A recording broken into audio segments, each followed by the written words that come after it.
ध्यान रखना, जब अर्थी जाती है जलने के लिए शमशान में तो सब लोग जाते हैं, सब लोग जाते हैं, लेकिन हमारी पार्टी नहीं जाती है। ना तो माताएं जाती हैं, ना बहनें जाती हैं और ना ही बच्चे जाते हैं। वहां नौजवान जाते हैं और हमारे बुजुर्ग जाते हैं। जाते, याद रखना।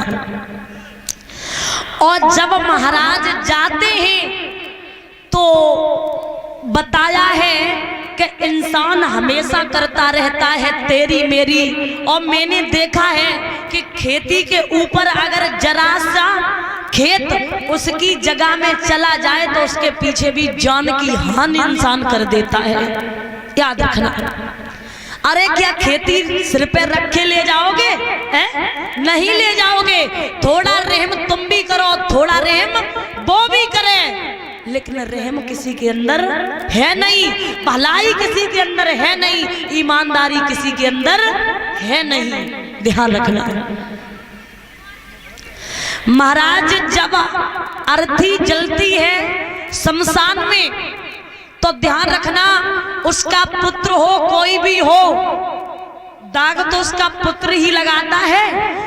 जब वो दाग लगाता है, जब कन्नों के अंदर उसे कर दिया जाता है, तो वो दाग जो लगाता है तो लोगों से ये पूछता, भैया कितना टाइम और लगेगा जलाने में? कितना टाइम?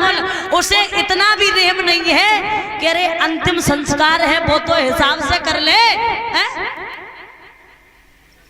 अंतिम संस्कार वो तो हिसाब से कर ले। लेकिन जब वो अर्थी में दाग लगा देता है और जब वो अर्थी जलती है और जब आवाज आती है धूं धूं की, जब उसमें से धुआं निकलता है, अग्नि निकलती है, तो सच बताना मेरे बुजुर्ग बैठे, आपके दिल में क्या विचार आता है? क्या विचार आता है आपके दिल में? एक ही विचार आता होगा कि एक दिन इसी घाट मुझे भी आना है, एक दिन इस घाट मुझे भी आना है। अब भूल कब जाता है? भूल तब जाता है जैसे ही घर पे आए और जैसे ही जल के छिड़काव डाले गंगा जल के, तो सब भूल गया, फिर उसे कोई याद नहीं रहा। ध्यान रखना। महाराज ये दुनिया में कोई किसी का नहीं है, लेकिन इंसान जान कर भी गलत काम कर देता है। दूसरा ज्ञान कब प्राप्त होता है?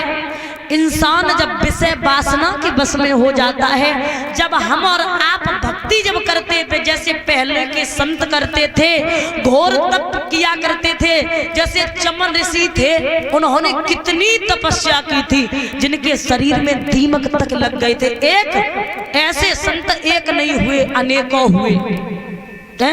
लेकिन आज वो तपस्या नहीं है। लेकिन तपस्या जब करते हैं तब सब दुनिया को भूल जाते हैं, किसी को याद नहीं करते हैं, केवल भगवान को ही।